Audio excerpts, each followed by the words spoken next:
notification. All right, so now we're recording. Okay, perfect. All right, so let's get started. And we'll talk a little bit about what is Sea Grant and what is Rhode Island Sea Grant. So Rhode Island Sea Grant is one of 34 programs within the National Sea Grant College Program. The National Sea Grant College Program is a partnership between the federal government and various universities at coastal and Great Lakes states around the country that work to promote environmental stewardship and long-term economic development of coastal areas and coastal regions, which includes the Great Lakes. Rhode Island Sea Grant, we are located at the URI Graduate School of Oceanography. So we are located in the Bay Campus Coastal Institute. For anybody who is familiar with that building, that's where our offices are.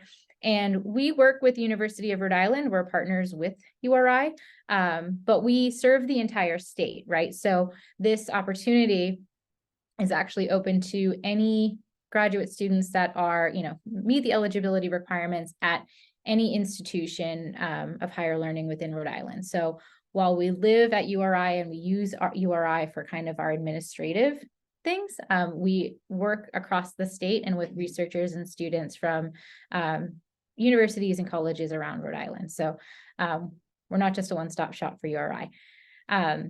And so the mission of Rhode Island Sea Grant, our mission is to improve the understanding and management of Rhode Island's coastal and marine ecosystems in order to foster a vibrant, healthy coastal communities, economies, and marine environments that are resilient in the face of change. And that's our specific mission here at Rhode Island Sea Grant, but that echoes pretty much the mission of every other Sea Grant program around the country. And we do that and we achieve that mission through 3 different kind of objectives and projects. So what do we do? What do we do to support these communities and economies? Well, the first thing that we do is that we fund and support research. So as I mentioned, when I first introduced myself, I also serve as the research coordinator here at Rhode Island Sea Grant. Rhode Island Sea Grant and all Sea Grant programs get a specific set of funding from the federal government every year. And a certain percentage of that funding package that we get has to go and be used to promote relevant, important research being done within coastal communities. So as research coordinator, what I do is I oversee the allocation of those research funds, which involves, selecting projects for funding, deciding what calls for proposals are going to look like. And some of you may have even worked with researchers who have been funded through our Rhode Island Sea Grant research funds in the last few years, because we do support a lot of research here at URI and at the Bay Campus. The second thing that Sea Grant does is extension and outreach. So that includes our partners, our extension partners down at the URI Coastal Resources Center. We take the science that we fund and the science that's going on in coastal communities, and we bring it to the public. And that can be through things like workshops, trainings, policy kind of decision-making processes. We serve as kind of neutral brokers that bring people together, translate science to the community, and kind of support translating that science into policy and into action. So that's our second hat. And the third Sea Grant hat, which is also part of my job, is workforce development. So making sure that the next generation of scientists and marine policymakers are prepared to take on the challenges that will face new and coming generations. And including in that is our fellowships portfolio. So creating opportunities for students to engage with projects and research that allows them to obtain the skills that they'll need to be successful in these fields. And the Knauss Fellowship is a big part of that portfolio. So that's kind of what we do at Sea Grant and what our job is. And I know Sea Grant we can kind of seem a little bit confusing. So I tried to boil it down into those kind of 3 main portfolios. So that's Sea Grant in a nutshell. More about the Knauss Fellowship. The Knauss Fellowship, it's been around since 1979. So it actually has existed for well over almost 50 years now. It's a program for graduate students who are interested in national policy issues that are affecting the ocean, coastal, and Great Lake resources. It is a 12-month-long fellowship experience that begins February 1st and runs through to January of the following year. So for the 2025 fellowship that you would be applying for, that project would start February 1, 2025, and then wrap up at the end of January. And that just has to do with like the federal funding cycle and how those grant awards work. So that's just like a kind of a weird thing. So the current fellows that we have in DC now are actually kind of entering in their, or getting ready to enter their last few weeks of the fellowship and starting to kind of figure out what's next, which is always really exciting. The fellowship, like I mentioned, it's 12 months. It's also based in Washington, D.C. It was remote and there were opportunities for remote work back during the pandemic. It is now back to being an in-person opportunity. So fellows would be expected to relocate to the D.C. and DMV area should they be selected for this position. That's something to keep in mind. And there are two types of fellowships within the Knauss Fellowship. There are executive fellowships, which means the students are placed within an executive office like NOAA or FEMA or the Department of Transportation. They'll be working with an executive branch on marine policy or marine related issues. The other type of fellowship is a legislative fellowship, which means you would be working within either the Senate or the House of Representatives in a legislative office or committee. Also in some way related to marine or coastal issues. So we've had fellows who might work in a House of Representatives office, or who work on different like committees and things like that. So that's a kind of a different fellowship path that you can take as a Knauss Fellow, and you would determine whether you would want to be an executive or legislative fellow long after you're selected to be a finalist, which would happen more towards the end of next summer, which we'll talk about the timeline a little bit more later on. So in terms of Rhode Island and Rhode Island Sea Grant, we've had a really good track record of having some really great fellows, myself included. I'm just kidding. As part of this fellowship, we've had over 80 fellows participate in the program since 1979. And we currently have, I believe, 4 fellows working in Washington this year. 3 of them are executive fellows and 1 is legislative. And we have 3 fellows who will be starting the 2024 fellowship in a couple of weeks, and they are all going to be working in legislative offices. So it's a great opportunity. There's lots of opportunity for cohort building, and it's a great network to be a part of, especially here in Rhode Island. There's lots of former Knauss fellows who still work and live in the state. So lots of resources for new and aspiring fellows to reach out to. In terms of the 2025 fellowship details, what I'm going to do is towards the end of the presentation, I'll drop the full document, the NOFO, Notice of Federal Opportunity, in the chat as well as the student guide, but all of that information is online. That's going to provide like a more detailed account of the actual fellowship, the application process, and all of that. What I'm going to do here today is just kind of give you a general overview of the fellowship and like kind of some of the bigger picture things.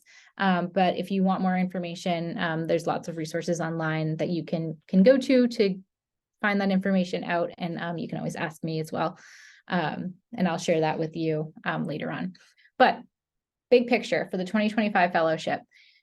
Eligibility. In order to be eligible for this fellowship, you need to have been enrolled, so actively enrolled in a graduate program between fall of 2023 and February 15th of 2024, which is when the fellowship applications are due.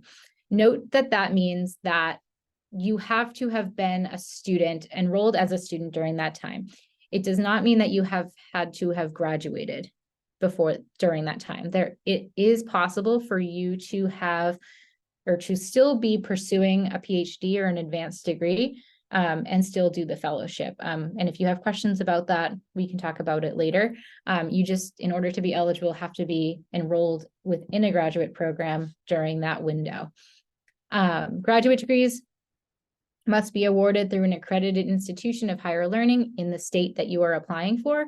So if there's anyone on this call that lives and goes to MIT, you're at the wrong meeting. You should be going to MIT Sea Grant.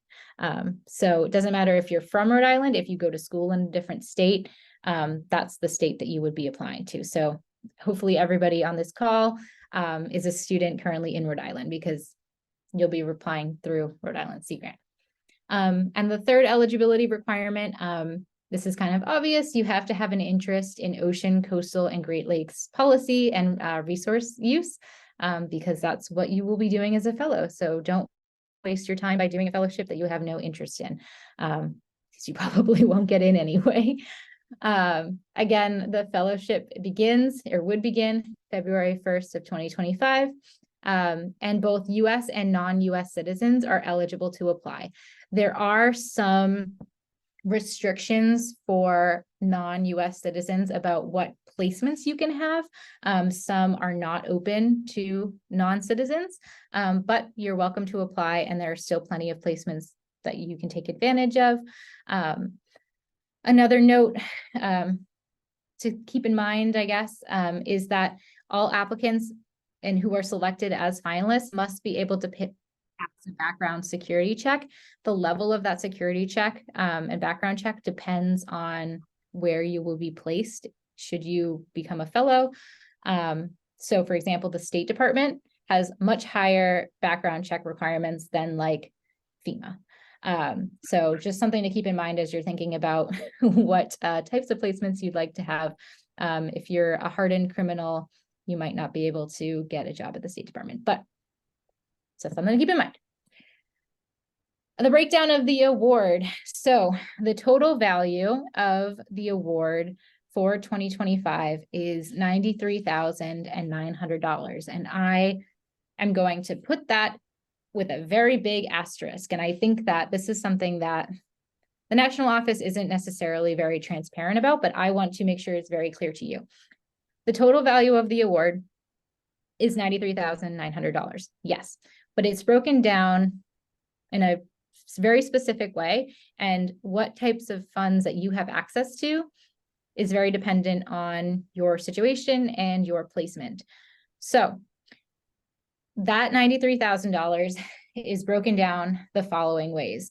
The ones that are starred are the funds that you will have like guaranteed and will have access to as a fellow. The first one is your salary or your stipend, which is $71,400 for the 2025 year. That includes your salary, so what you take home at the end of the day, or your gross salary, I should say, as well as your fringe and your personnel expenses. So that includes like money that's taxable, money that has to go to healthcare. We'll talk a little bit about that. Taxes, and just like the fringe benefits that get taken out of any other paycheck. So $71,000 is kind of your gross salary as a fellow. This has actually gone up pretty significantly in the last couple of years. When I was a fellow in 2001, we only got, I think it was $48,000. So they have been trying to kind of boost the salary, which is really good because life is expensive. So that's your salary and your stipend. All fellows will also have access to $5,000 in discretionary funds. These discretionary funds are exactly that. It's money to cover allowable expenses that can include a lot of different things, but mostly related to things like relocation to and from Washington, D.C. before and after the fellowship, tuition, if that's something that you need to cover still, if you're still a student, conferences, attending conferences, as well as professional development. So online training, workshops, travel to conferences, things like that. Like I said, they have to be kind of allowable expenses, but it is pretty flexible. And if you can justify using that discretionary budget for something that you think benefits you professionally, usually it's pretty okay for us to use those funds. You know, we can't fund your vacation using discretionary funds, but if you wanted to travel, I know I've had friends who went to conferences in Europe while they were fellows, and they were able to use their discretionary funds for that. Or I used a lot of mine to take different trainings that I couldn't get through my host office. So lots of opportunities for using those funds. So those two categories, the salary and the stipend and the discretionary budget, those are kind of the big two categories that you are guaranteed to have as a fellow. The rest of that $93,000 is very subjective. The first one, it's placement week travel. To be completely honest, don't really understand what that means or why it's on here. It's essentially money that the national office sets aside to fund and cover placement week travel for legislative fellows. But they don't do that in person anymore, so I don't really understand why it's still taken out, but it is. So that's one source of funding. The other one is that $15,000 for host office travel. That $15,000 is included in the award, but it's not guaranteed. Essentially, for fellows who are placed within an executive office, sometimes certain executive offices will set aside those funds, those $15,000, to cover travel that they know, or training that they know the fellow will have to do in order to do their fellowship, if that makes sense. So for example, when I was a Knauss Fellow, I was placed with the Office of Polar Programs at the National Science Foundation. I was expected to attend Antarctic treaty meetings in, I think they were in Paris the year that I was a fellow. So the National Science Foundation had that $15,000 set aside for me to travel to go to those conferences and go to, those types of experiences. Unfortunately, because of the pandemic, I didn't get to go, but I was able to use those funds for other trainings and stuff through the National Science Foundation. So, but other students that I know who worked for, again, something like FEMA, where it's more domestic work, they did not have access to that $15,000 because they wouldn't have needed that money to fund their fellowship experience, if that makes sense. And we can talk more and I can answer questions about that. So again, that $15,000 is highly dependent on, where you end up being placed as a fellow. And again, you don't really have direct access to it. It's just money that's kind of set aside for you that comes from that award. So just, I wanted to kind of be transparent and provide you kind of with a realistic picture of what the award looks like and what you can expect should you be selected as a finalist and selected for the fellowship. And again, happy to answer questions at the end about that. So now that you're comfortable understanding that you will not be getting $93,000 if you're selected as a fellow, if you're still interested in applying, here's how you're going to do it. We use a system called EC Grant to manage all of our applications. So even for PIs and funded research, but we also use it for applicants for all of our fellowships. And you need to be able to access EC Grant in order to put together the required application materials. In order to do that, you need to contact me. So if you are definitely going to apply and you want to be able to start your application, the first thing you want to do is to shoot me an email. And I put my email address there and I'll put it in the chat again at the end. And I will, because I'm an administrator, give you access to EC Grant so that you can create an account, log in, and start your application.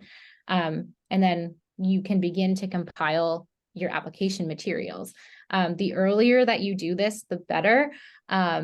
There's no deadline for when you need to tell me that you want to apply, but I definitely recommend that you email me as soon as you are sure that that's something you want to do. Just so you can kind of see what you need to submit, have an understanding of the materials that you need to put together. So you're not kind of panicking and scrambling the week before trying to get, your recommendation letters. EC Grant's also notoriously finicky and prone to freezing. So definitely begin early. Give yourself time to craft your application. It'll make everybody's life easier, for sure. So EC Grant's how you're going to apply. Reach out to me and I will provide you access. The application process and the timeline for how you're going to apply. So applications are due at 5 p.m. or before 5 p.m. on February 15th of 2024. Sea Grant staff, me, will assist in reviewing up to 2 drafts of your application materials up until February 9th. I do that for my own sanity. I don't want you emailing me February 14th and asking me to review your CV. I will say no, and I won't feel bad about it. I'll feel a little bad, but, and then it must be submitted in EC Grant. So you'll put all of your applications, you'll upload them into EC Grant, into the portal, and then you will hit submit and it will say it's submitted. That's how you do it. And that's how it's officially done. One trick, and we'll talk about this again when we do the second webinar about putting together your application. You can actually submit your application at any time before that deadline and then go in and keep editing it. So if you're neurotic like I am and you want to make sure that you've submitted something, you can always submit it at any time and then go back and finish your application. It won't kind of lock you out or anything like that up until that 5 p.m. on February 15th. Once you submit your application, we will print them out, we'll look at them, we'll make sure they're complete, and then we will be conducting student interviews. So candidates will all be interviewed by the Rhode Island Sea Grant Selection Panel, which is a panel made up of Rhode Island Sea Grant staff and myself, who will interview all the candidates about their experience and then and kind of decide whether they would be appropriate to submit to the next level. We're going to be conducting these interviews. I don't have exact dates yet. It's flexible, but probably late February, early March. And then we will review the applications, your interview notes, and then we will select candidates for review by the National Selection Committee. So there's kind of 2 levels of selection. There's the internal selection process that would be conducted by this Rhode Island Sea Grant Selection Panel. And then selected candidates will be pushed forward to the National Selection Committee. And then applications will be reviewed by a network or a panel of many people within the larger Sea Grant network across the country. I served on the selection committee last year, and they will review and score all applications before deciding a final ranking, which will determine who is actually selected as a Knauss finalist, which is what we call people who have been selected for the fellowship, but who haven't started yet, you're finalist.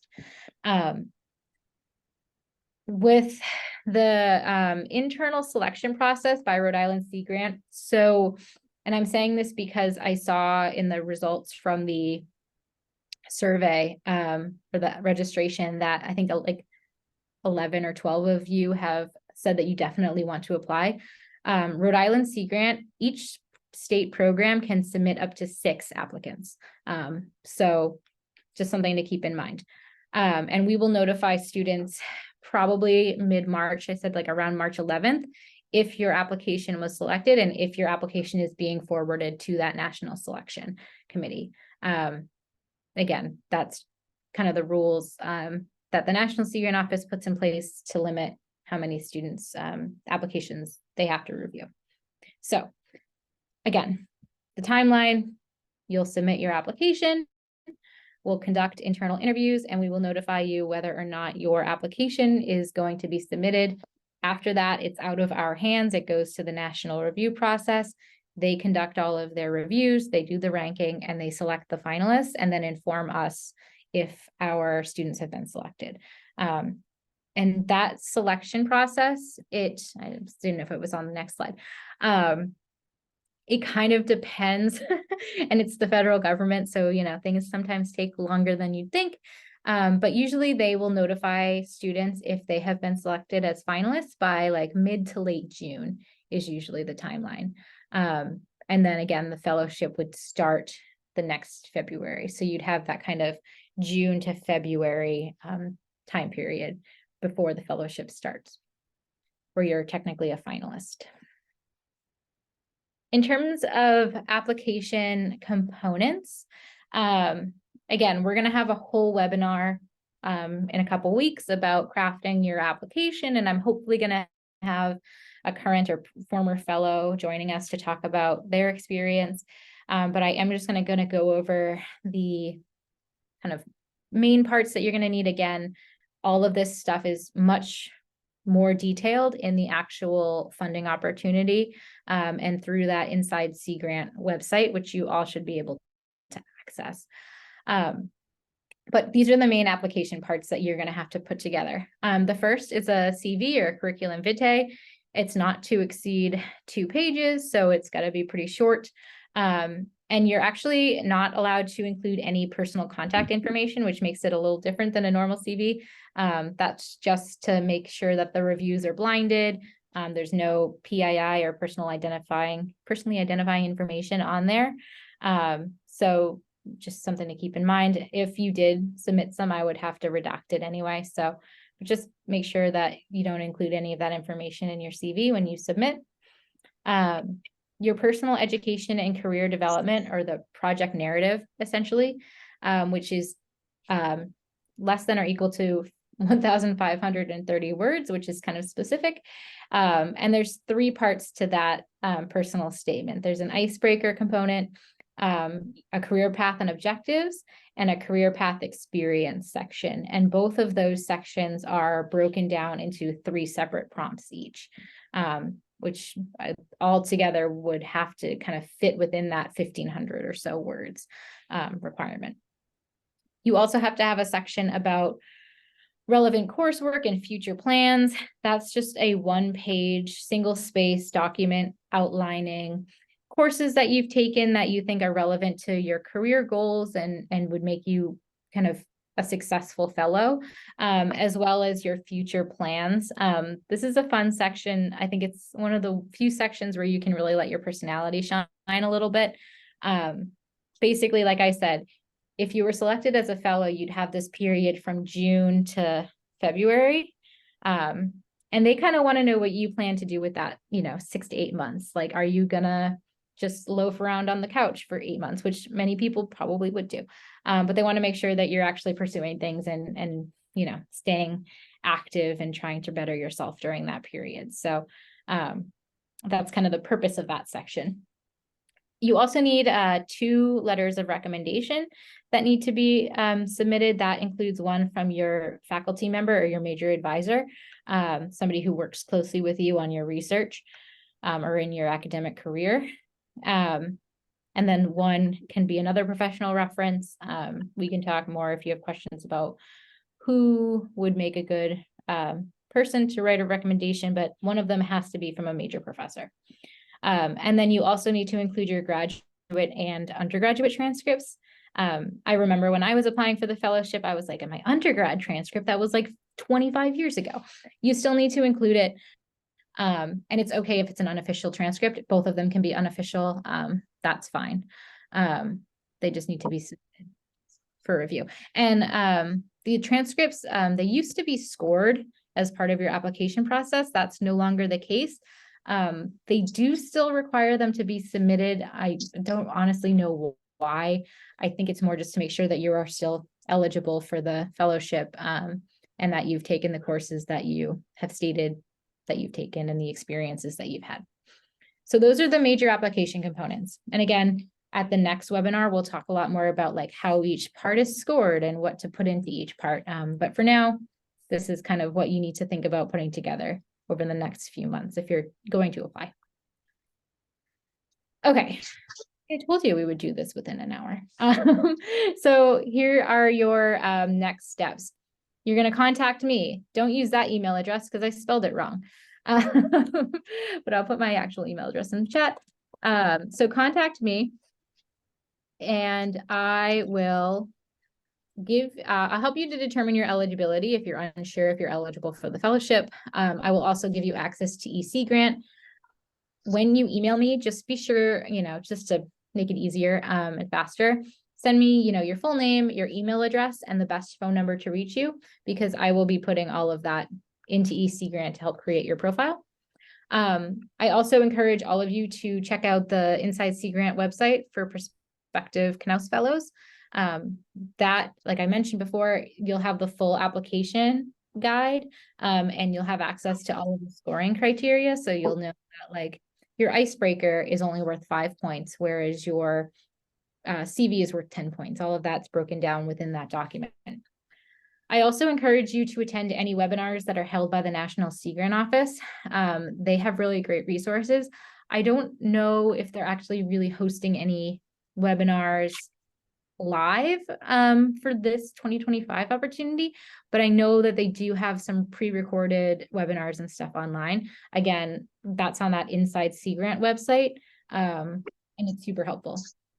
And they just have good resources all around. You can learn about other fellows that have gone through the program in the past, what they're doing now, learn about different experiences, executive fellows, legislative fellows, things like that. And then the next seminars that we are planning to host, again, developing your application, that's going to be in, I think, 2 weeks, December 12th at 3 o'clock. I tried, everybody who signed up for this webinar, I think I also sent you the invitation for that one. But if you didn't get it, just shoot me an email, let me know, and I will send you the Zoom invite. And then I'm also going to have, about a month before the applications are due, I'm going to have office hours, just kind of like for general Q&A if people have questions about their applications, or just want to like talk about the fellowship a little bit more. So, you know, not a real agenda for that one. It's just more of a resource for applicants to come and talk to me and get some of their questions answered. And with that in mind, we'll move on to any questions from you. Just one last note for resources. Again, me, Inside Sea Grant, but also, God, I did so many typos on this document. URI actually has a new graduate writing center that they're doing a really good job of promoting. It's located on the main campus, and they are a great resource if you want somebody to look at your resume, look at like formatting, maybe look at your personal statement. Again, I'll review up to 2 applications or 2, sets of materials, but you might want to take advantage of that resource too, because it is a really great one.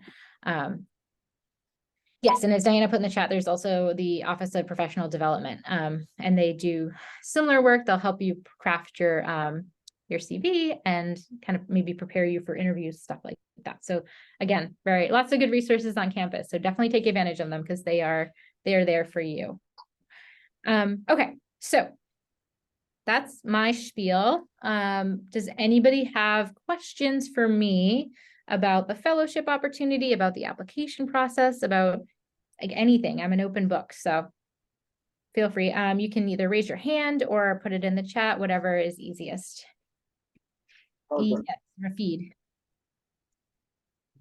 Hi, Kim. Thanks for taking the time. My question is about the CV. So would it need to be like, would a resume be acceptable as well, or does it have to be in like CV format? I know some people conflate the two. Yeah, that's a good question. And I would say, and I think that they say CV because I think that a lot of folks, especially at PhD levels, like that's what they do. But I think that like a more traditional resume format is fine as long as it contains, because it is only 2 pages. So like my CV is like 6 at this point, right? So like it's going to be short either way. You just want to make sure that you're including things that, and when you look at that that outline that has like the scoring requirements and the criteria, that kind of hit all of those nails on the head. So leadership experience, professional experience, any papers that you have published. Again, depending on your academic program and your, personal experience, what your resume or CV is going to look like is going to be different than somebody else's. So, yeah, I would say keep it like more of a resume and less of a CV, but a little bit of both is fine.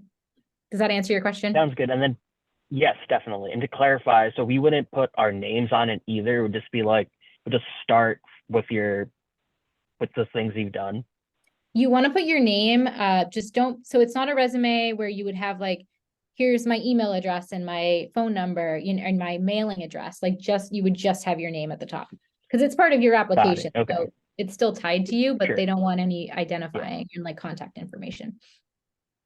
Got it. Cool. Thank you. Julie.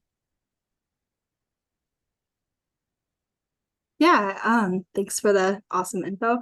I was wondering, so when you're like kind of tailoring some of your application materials, you mentioned like you can't really like pick whether you do like legislative or executive right off the bat. So like, do you just kind of keep the materials general like for either, or if you have like a really strong preference, can you state that in your materials?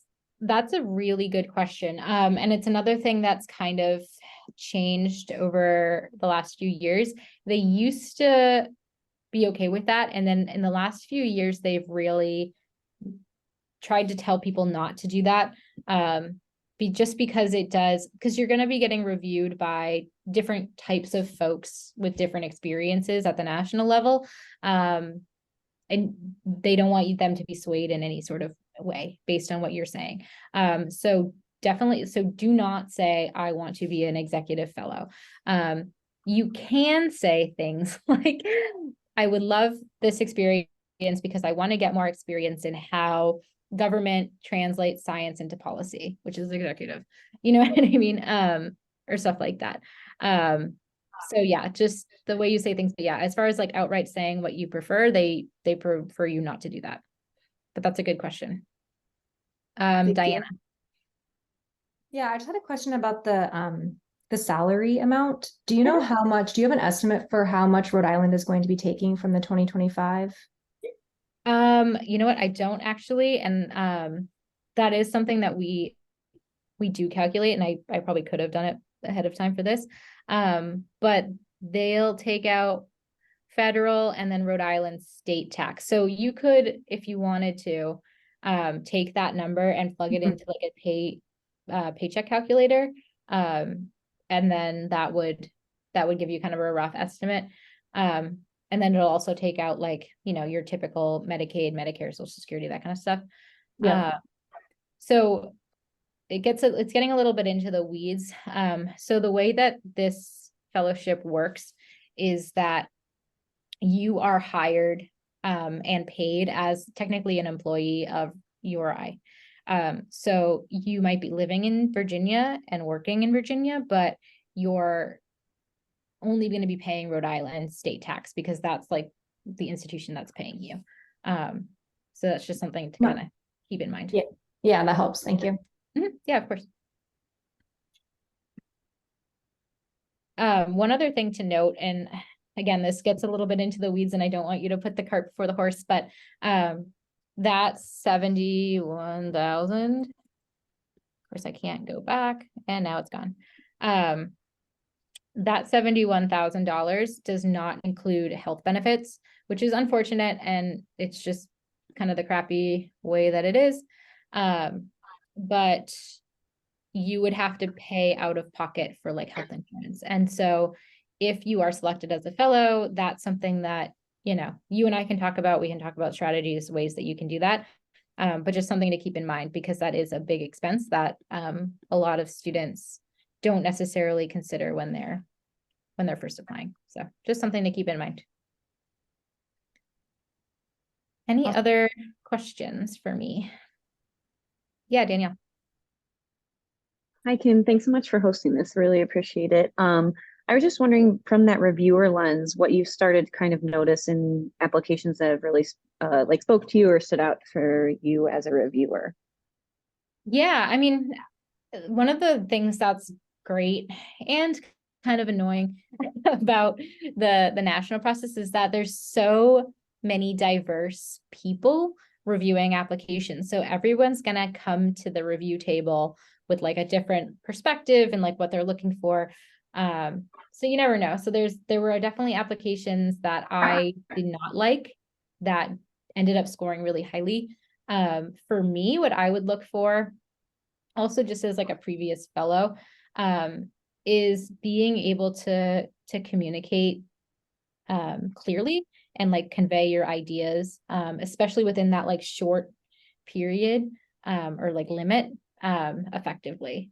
So I just tried to make sure, that they were clear, they were communicating effectively, because that's things that I kind of value when I'm working with people. But yeah, so there's that. That's kind of something that stood out to me. One of the things that you're scored on is, and this is highlighted in that kind of larger document, is you're scored on overall application cohesion. So it's 10 points, so it's kind of, a little less than 10%. But it's so like, you don't want to like bring something up in one section that was like never referenced before in another section. You know what I mean? So you want to make sure you're kind of creating like a nice cohesive picture of who you are as a person and what you would bring and get out of the fellowship. So that's kind of some of the things that I valued in that. Does that help answer your question? Yeah, no, that's really helpful. Thank you. Yeah. Ken. Hi. So I'll try to articulate this. There's kind of an old perception, especially with a lot of faculty I've known at different schools or older PhD students that have gotten the Knauss that were physical scientists. That the Knauss is for physical scientists to learn more about policy. Yes. And, so it seems like I don't know if it's a widespread belief, but it is among the people that I've known. Can you address that? Is that a misconception? I know that, I mean, and I mean particularly for folks that have PhDs.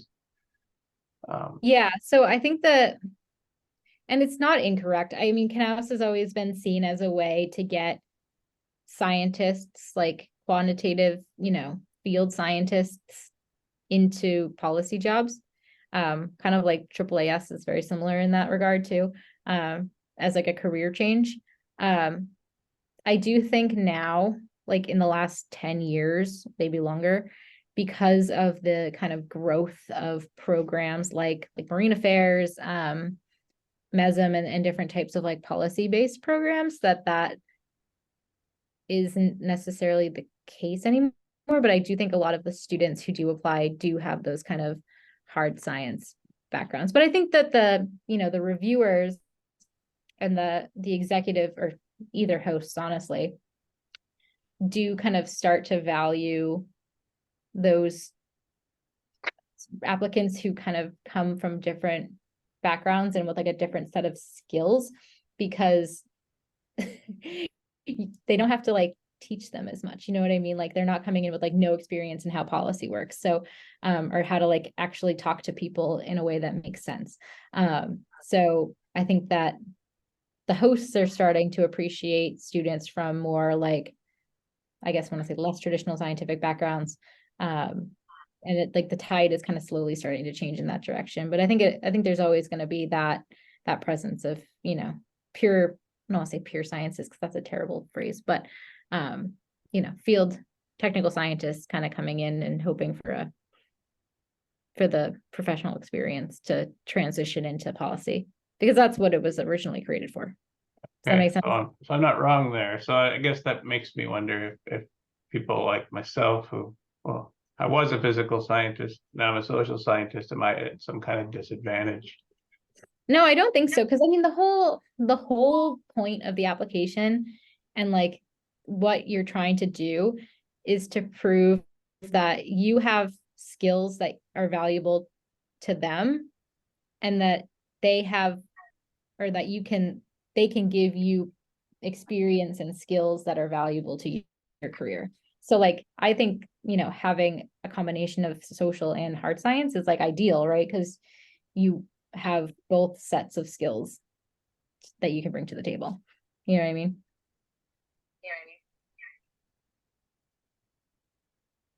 But I'm also biased because I'm also a social scientist. Okay.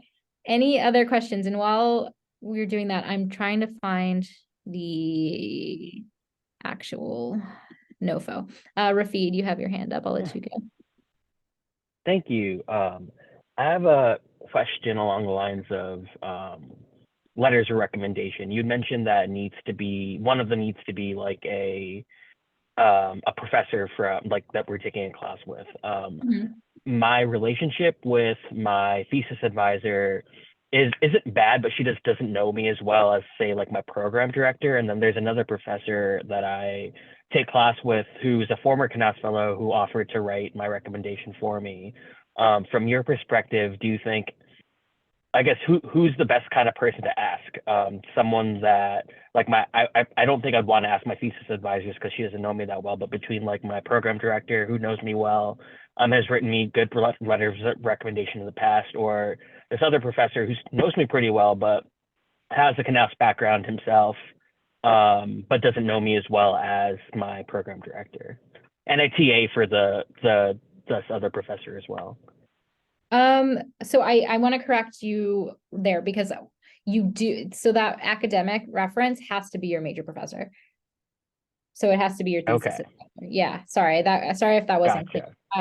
So that's what I meant by like academic, like it would have to be that person in your life. Okay. Yeah. The other, as far as like whether you should go, I'm of the mind that you should always go with the person that knows you better, who can write, you know, a better summary of your character. You know, the fact that the other one is like a former fellow, like that's not going to affect your score at all, unless you kind of get like a really douchey reviewer that is not following the rules. So sure. I would go with the one that you have a better professional and kind of maybe personal relationship with, who can kind of write to your character better. Okay. So just to clarify one more time for me, it needs to be, one of them needs to be my thesis advisor, my major thesis advisor. It can't be my program director. Yes, I'm going to double check. Now you're making me double check. Okay. I'm sorry. No, I'm like 95% sure it has to be your major professor. While I'm doing that, there also is there's a third letter of recommendation that also needs to be done. That is a recommendation by the Rhode Island Sea Grant director. So it's a director letter. The Rhode Island Sea Grant, Tracy Dalton, who is our director, is going to be on that selection committee. So she will be writing, like also writing a letter for those 6 students that we're submitting to the national level. And she'll base those letters based off of like your interviews and what she kind of gains from those and from your application. So if you are submitted to the full national selection process, there'll be 3 letters as part of your application. So just another note to kind of keep in mind. But I'm looking, okay, hang on. So 2 letters of recommendation from individuals who have worked with the student, including at least one from a faculty member associated with the student's current enrollment, who has knowledge of the student's academic and research, when applicable, performance. So that's kind of vague. If it's your program director, that might be an acceptable thing. That's a good question for me to ask the national office. Okay. And they had their Q&A yesterday and I didn't go. But I will ask about that because that's a good point. Most of the time it is like the student's advisor who submits it, but and just to say, my advisor is great. She just doesn't know me as well as the other professors. That's totally understandable. No, I get it. Cool. But I want answers to that question now, so I will ask. In terms of conflict of interest, speaking to at least one of you, if Tracy Dalton is your major professor, and you're selected to be moved on to the next level, we have a way of dealing with that. Alan Dabonet, our assistant director, writes the director letter. Tracy writes the major professor letter. So don't fret about it because there are plenty of systems in place. It wouldn't be the first time that that's happened. Diana. Sorry, I have one more question. You mentioned that you're willing to review drafts. Yes. Do you review any component of the draft? Yeah, thanks for asking. Application, sorry. Okay. I would prefer to have to review as much material at once as I can. Okay. So send me, if That's you kind could of what I was getting at, yeah. Yeah, full thing, that would be preferable than sending me just your CV. Yeah. especially since I will only do like a couple of them, I want to be able to get the whole picture. So that's a good question.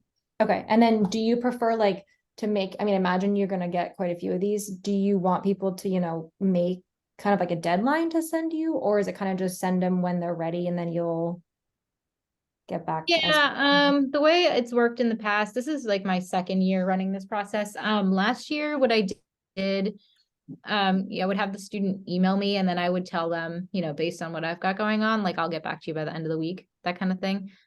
Usually it doesn't take me too long. I do prefer, how do I prefer it?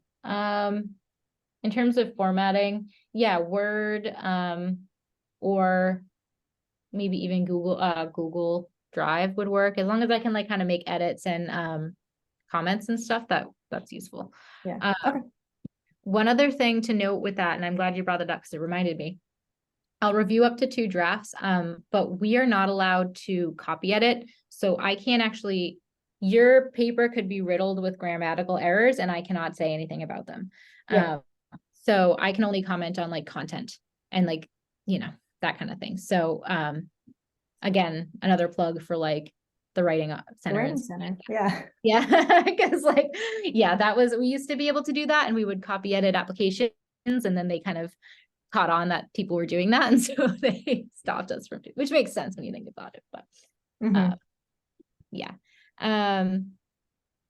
Caroline, I see your question in the chat. If Tracy's on my committee, is that considered a conflict of interest as well? No, it's fine. Again, it's just, she will write her letter as the director of Rhode Island Sea Grant.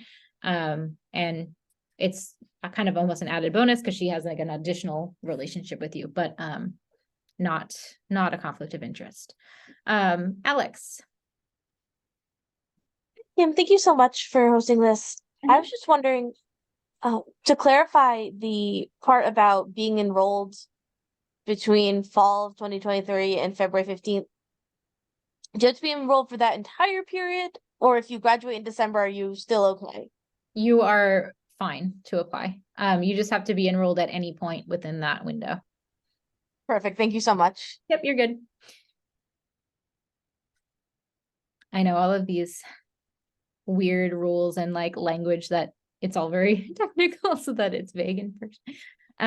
Okay.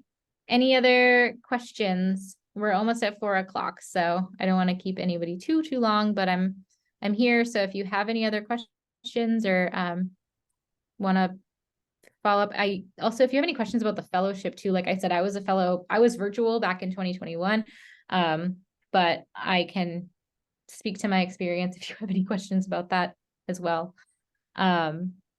But yeah, other than that, I think we're good. Oh, I'm also going to put in the chat. Can you see like just like the purple screen of my second? I'm just going to stop sharing. It's like you're not seeing my like email, I hope. Not that there's much in there. I'm gonna send over before I forget. So I did put in the chat the actual NOFO. That's going to contain like everything, including stuff that you don't need to know about, like how applications need to go into budgeting and stuff like that. But it does have everything and it has all of the scoring. I'm also putting in that Sea Grant page about the fellowship, the Inside Sea Grant. On there, you should be able to find a student guide. That's kind of a more simplified version of that larger document. Again, that has like the requirements for the application, the scoring, that kind of stuff. And again, there's a lot of additional resources there that you might want to check out as well. Rafi, did you have another question? Sorry. You're good. Okay. Yes, one more question. Sorry, everybody. I feel like I'm taking this call over. I missed the beginning of the talk, so I apologize if you already went over this. But for the selection process, could you clarify? So we would submit an application and then we don't get to choose like where, we just submit like a general application and then they would select where we'd be placed. Oh, you mean for like executive versus, yeah. So the way that works is that in June, you would get, if you were selected as a finalist, you would get notified in June, end of June, probably. Then the way it's been working the last couple of years, end of the summer, they'll send out a survey asking people whether they would like to be an executive fellow or a legislative fellow. It's important to note there's only about 50. So the pool of applicants or finalists is usually about 80 the last couple of years. And there's only about 16 or so legislative placements.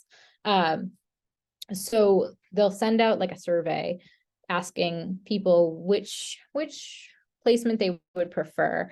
And then there's like a little bit of an application. You have to kind of summarize why you want that placement. And then they will select people based on those responses and separate them into the two pools. Again, most people end up as executive fellows because that's where most of the placements are.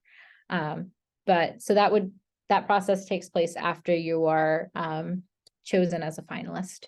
And then after that, then there's two separate placement processes for each type of fellowship. So the executive fellows get placed in October, and that's a 2-week-long placement process that is very involved, and it's fun, sort of. But yes, that takes place in October, and then the legislative placements, because it depends on, who is elected and who's serving in the House of Representatives and the Senate, they're not placed until January. So like we don't have any legislative placements this year, but they would be starting like mid to late January after like everyone's sworn in and stuff like that. Does that kind of answer your question? Yeah, definitely. And then I guess when would we be doing the background checks and all that stuff? Not until after you're placed. So Okay. I mean, and then it depends on the host office. So for example, I worked with NSF. I did my background check and fingerprinting and all of that in like December before I started. Okay. So yeah, that all happens after. Got it. Mm-hmm. Cool. Well, thank you very much. Yeah, of course. All right, so we are officially at 4:00. It's like dark now. Does anybody have any last minute questions or anything for me before we wrap things up? I'm also going to put this presentation online, probably on the Rhode Island Sea Grant YouTube page. So there'll be recording available for that if you need to refer back.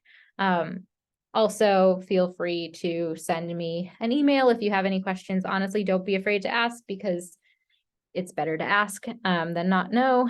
I will double check about the academic advisor versus program director question. The national office, they've got a lot going on right now, but I will hopefully get a response back sometime soon. But I'll send that out maybe tomorrow morning and ask her, Maddie. But yeah, like I said, any other questions, feel free to shoot me an email. Also send me an email if you would like me to create an account for you in Sea Grant. I'm happy to do that. Or if you have any questions about your eligibility, again, happy to answer. But yeah, in the meantime, good luck with the end of your semester and your finals and the holidays, and take it easy and take it easy. That's all I gotta say. All right, everybody. Thank you so much for coming. Thank you. Bye-bye. Bye. Thanks, guys. Thank you. Bye.